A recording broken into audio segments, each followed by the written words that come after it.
Si tu peux, ne revêt pas l'habit de l'amour. Quand tu l'as revêtu, ne crie pas pour chaque danger. Brûle dans cet habit, mais reste silencieux. Car après la patience, viendra un jour la joie. Ô toi, le médecin de notre douleur, cette douleur est sans borne, qu'ordonnes-tu? Par Dieu, si tu as des milliers de remèdes, je ne guérirai pas mon âme si tu ne montres pas ton visage. Dans le chemin du désir, il faut être seul. Il faut être le compagnon de la douleur. Courir vers l'union n'est pas le fait d'un homme viril. La bravoure se manifeste au jour de la séparation. Quand nous sommes séparés, loin de la poussière de ton seuil, nous sommes toujours dans les pleurs et les gémissements, comme la bougie qui se liquéfie par ses larmes, et comme le luth dont la plainte cause nos chants. Je ne suis pas désespéré, quoique tu m'aies oublié, ou qu'après moi tu aies pris un autre ami.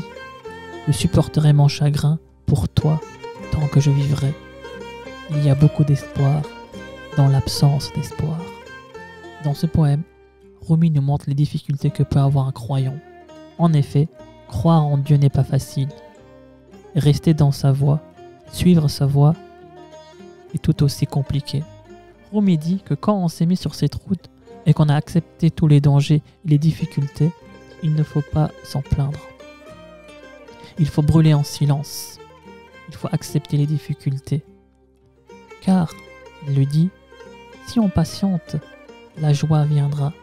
Si on arrive à supporter toutes les difficultés, par la suite, à nous sera la récompense. Pour Rumi, le croyant est un homme qui souffre. Mais pas seulement car les ordres de Dieu sont compliqués. Le croyant souffre également car il espère toujours s'unir à Dieu et c'est cette attente qui lui est insupportable. Bien que, dans notre vie, Dieu nous donne nos récompenses même dans ce monde, Rumi semble dire que peu importe les récompenses qu'on aura dans ce monde, si on ne peut pas voir son visage, si on ne peut pas s'unir à Dieu, tout cela ne sert à rien. Mais cette route est aussi difficile car on est seul dans ce chemin. Tout le monde est maître de son propre destin. Si on désire obtenir ce quelque chose, il faut le faire par soi-même. Il faut être le compagnon de la douleur et accepter les peines, tout comme les joies.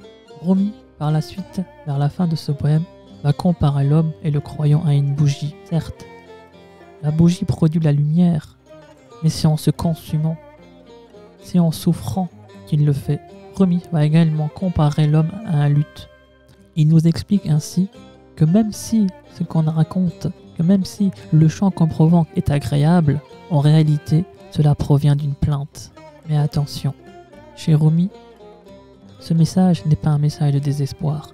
Au contraire, il dira qu'il n'est pas désespéré.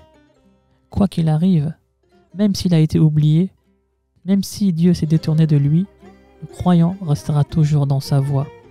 Il supportera ce chagrin jusqu'au jour de la réunification.